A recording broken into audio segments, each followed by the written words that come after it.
الله الرحمن الرحيم والصلاة والسلام على أشرف المرسلين. Extrait des mémoires de Mohamed Ould Mohamed El Hassan. Une étoile ne s'enterre jamais dans le sable.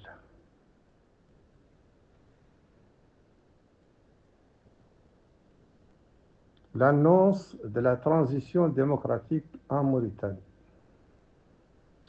Le 15 avril 1991, le président Mahawiya Ould Ahmed El-Taya prononça un discours radiodiffusé qui constitua un tournant majeur dans l'histoire politique contemporaine de la Mauritanie.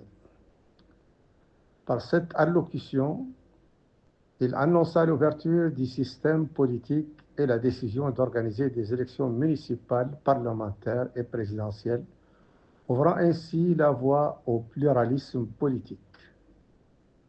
Je suivais cette intervention radiophonique avec une attention particulière en compagnie de mon ami et cousin Mohamed El Haoul Bellahmesh, à son domicile situé à proximité immédiate du palais présidentiel. L'écoute se fit dans une atmosphère de tension et d'attente tant l'enjeu de l'annonce était considérable.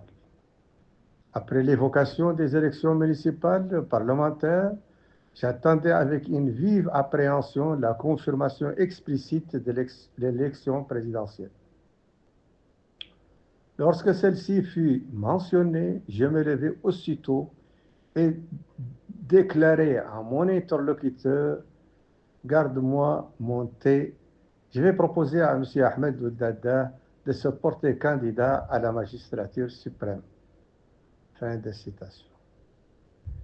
Je demeure convaincu que cette pensée, formulée dans l'instant, en temps réel, fut l'une des toutes premières à émerger dans l'esprit d'un citoyen mauritanien à ce moment précis.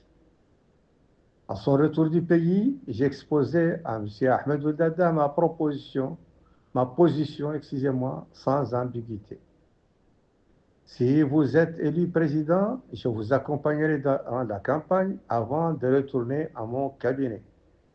Si la victoire ne nous est pas accordée, je retournerai également à mon cabinet d'études.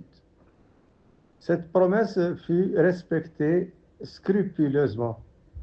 La première résidence louée pour accueillir la campagne électorale fut entièrement équipée avec le mobilier neuf de mon cabinet, fourni par la maison d'immeubles de l'Étoile, propriété de Mohamed El Haoul Bellahmesh, compagnon et allié dans les moments historiques.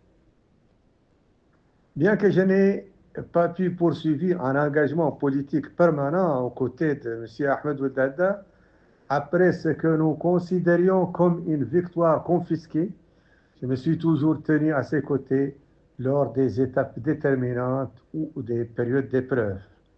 Ainsi, lors de la création de son parti politique, je lui adressai une note écrite dans laquelle je recommandais de privilégier l'intégration du parti existant qu'il avait précédemment représenté en procédant uniquement à un changement de dénomination plutôt que de créer une nouvelle formation comme le proposait le groupe des indépendants.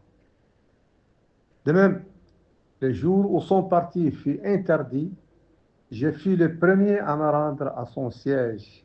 Je lui conseillai alors la retenue politique afin d'éviter toute escalade susceptible de servir de justification à un durcissement de la répression à l'encontre de ses militants et partenaires.